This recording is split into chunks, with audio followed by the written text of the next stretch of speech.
Hi, my name's Happy Traum, and welcome to what I think is going to be an astonishing guitar lesson from somebody who's one of my heroes, one of the great guitar players of our time, Tony Rice. Tony, welcome to Homespun again. It's good to be here and it's good to be doing this again after how many, I think 16 or 17 years. It's been a long time. We've known each other for a long time, too. A lot of changes. Yep. Over the years. Yeah. I loved hearing that Tom Paxton song that you started out with. That's one of my all-time favorites. It's a beautiful tune. Thank you. That's a tune that Jerry Douglas and I had started doing a couple of years ago when we play together on occasion. We try to do that as a duet, just as an instrumental. And I recorded that years ago on an album called Church Street Blues. Right. And lovely Tom Paxton tune. I've always loved it. Yeah, well, I'd like to get into that, but before we do, let's talk about tuning up, because if people out there have their guitars in hand, which I hope they do, and are going to play along with this tape, it's good for them to be in tune. And I know you have some pretty specific ideas about how to tune a guitar. Well, I have a tuning method that I use with a tuning fork as opposed to an electronic tuner. That's a standard A 440 cycle tuning fork. And on a guitar on a D string at the 7th fret is a harmonic of that same frequency. It's an A. And let me detune it for a second. Deliberately get it out of tune to demonstrate that if you strike that harmonic, you strike a fork, and the same identical frequency. So if what you want to do is match those two frequencies so that they're identical. Once you have that, I'll demonstrate that again. That's the note. That's the fork. And I don't know if you can hear this at home or not, but you should be able to hear a beating effect when the two are not exactly in sync with each other. Maybe I can demonstrate that.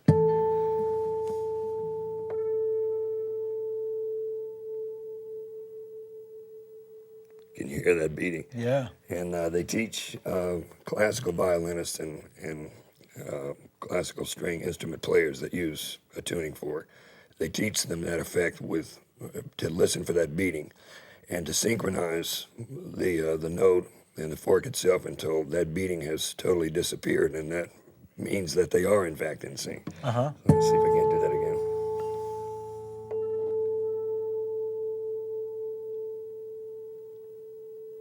And you hear when the beating has faded away totally, right? Well, then they're in sync as that has happened. In fact, you can't really hear one from another once you do that. But anyway, that string is now in tune in reference to standard pitch or standard A440. And then the remainder of the strings on the guitar, I tune harmonically with that, which I usually start with the D to open A, which...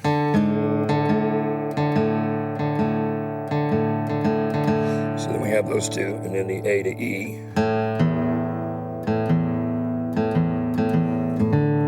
So now we're back to our D again, and then we tune a G,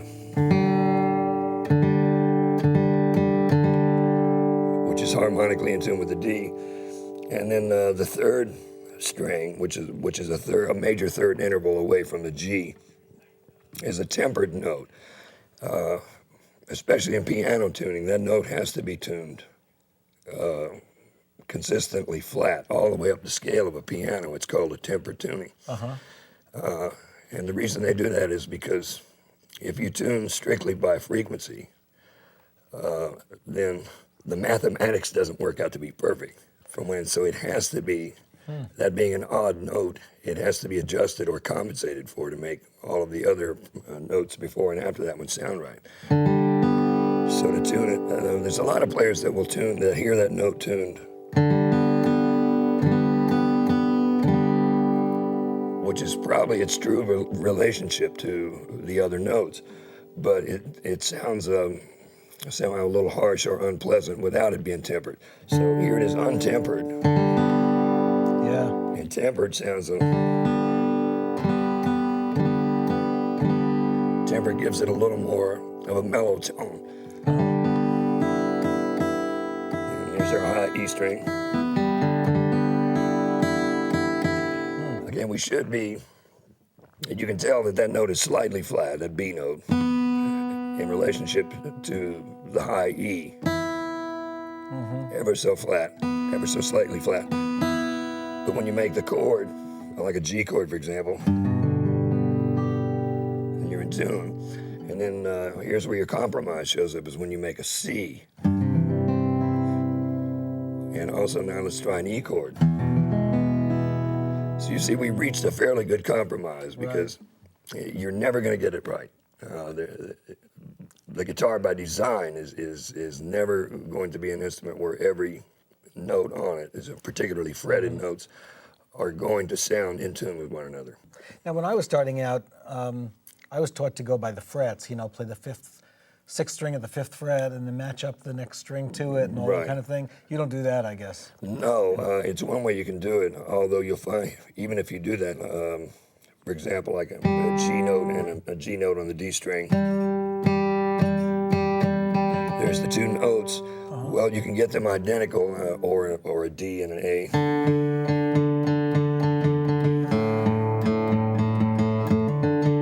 But they're slightly off. I don't know if you noticed that.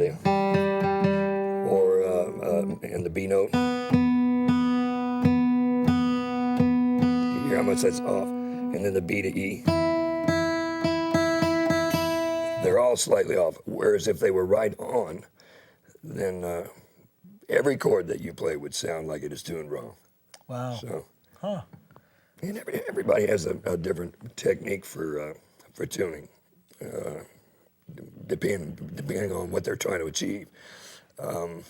Now, just about everybody these days has an electronic tuner in their case, but you don't like those, huh? Yeah, I don't really have any contempt for the device. It's although for my own particular needs, I don't need it because even if I did use it, I would end up retuning every note to my own playing style and the amount of pressure that I use when I mash individual notes. Right. I would end up tweaking all the individual notes anyway, so the only thing I really need is a standard reference to A440, and then I can tune the remainder of my strings just based on their harmonic value. But it probably takes some practice and experience to tune your ear to be able to do it that way, so you can really hone in on the right intervals there.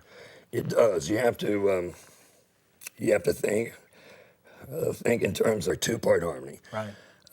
Or three-part harmony, as in with a voice, with two or three-part harmony with like vocal duets and vocal trios, and you can find that here on the guitar. For example, that would represent the lead note, that would represent the baritone note, and that would represent the tenor note. Yeah. And if you put the three together, you have that. And when I'm tuning, I think about that. I think, well, I've got to tune one note harmonically to another one. How would that be done with the human voice? And, I think that way as opposed to depending on a machine to do it for me. Now, you mentioned something that was interesting to me, and you said depending on how you mash the strings down. Now, some people might actually put the strings out of tune by fretting them too hard. Yes. I assume that you have a certain way of putting pressure on the strings that doesn't put them out of tune when you play. Well, I try to. I naturally gravitate toward a playing style that's closer to the fret than a lot of players do. I don't know, I don't know if you noticed that or not, but I'm very close to the fret on all those notes, and I can only mash them down so far. But if I were more toward the center of the fret and could mash them hard, you can hear how the tuning is wavered a whole lot. Or like with a D. You can hear that harshness there as opposed to a smoother sound if you lightly touch it. Right. Do you do anything to warm up before a show or before you're recording or something? I've found out that if I can have about 10 or 15 minutes off to myself somewhere, or with whatever ensemble I happen to be playing with, just about 10 or 15 minutes of playing really anything that will get the fingers moving usually is adequate. Right. Can you give me some idea of what you might do if you're just sort of sitting around? Yeah, after I pick up a guitar and tune it, I might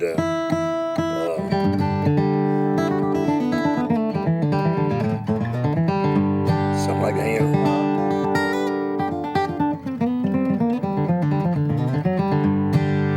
and just what Jerry Garcia calls noodling. Yeah. And, So you have sort of standard bluegrass licks or kind of riffs that you'd play just kind of keep yourself warmed up. And Yeah, and I might explore the fingerboard a little bit. That's the reason I like to do it by myself, is because I use that partially as practice time, and boy, I can create some horrendous sounds during that. So is there some kind of a warm-up scale or something you can show people that they might be able to just practice on to get the fingers going before they do a session? Mike could demonstrate a rather crude one that I use in this. It gets all of the fingers of the left hand going. In fact, there's one of them that if my hands feel stiff enough before I go on, I will use that even to this day, although rarely. But it's just a chromatic scale that covers the 4 E octaves of the guitar, which is.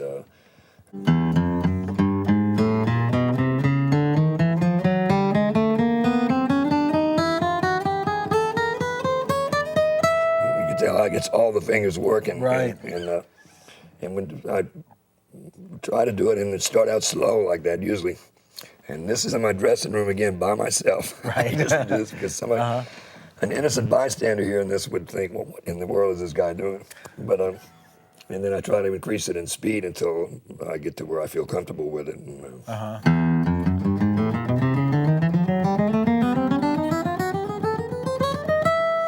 And then I'll do that numerous times until I can play it as fast as I feel comfortable with. Right. But that's one way to get all the muscles of the hands. You can tell, but that makes you use all the fingers, or be prepared to use all the fingers. I should put it that way. Right.